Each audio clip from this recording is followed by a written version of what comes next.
போச்சு கண்ணு முன்னால, இருப்பு தாழ்வு முடிஞ்சது உங்க வல்லமையால, சூழ்நிலைகள் மாறினது வார்த்தையினால, இழந்ததெல்லாம் திரும்ப வந்தது கிருபை. கையா தட்டி வெங்கல கதவு, இருப்பு தாழ்வு முடிஞ்சது உங்க வல்லமையால, சூழ்நிலைகள் மாறினது, இழந்ததெல்லாம் திரும்ப.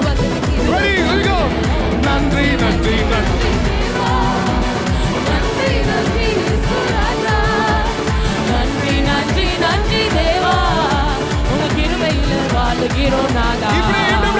நன்றி நன்றி நன்றி. அவரை கொண்டாடுங்க. நீங்க எங்க சொந்தக்காரங்க. நன்றி நன்றி நன்றி தேவா, உங்க கிருபையில வாழ்கிறோம் நாதா. இப்போ நான் சொல்லுவேன், இயேசுக்கு போனதால கவலையே இல்லைன்னு.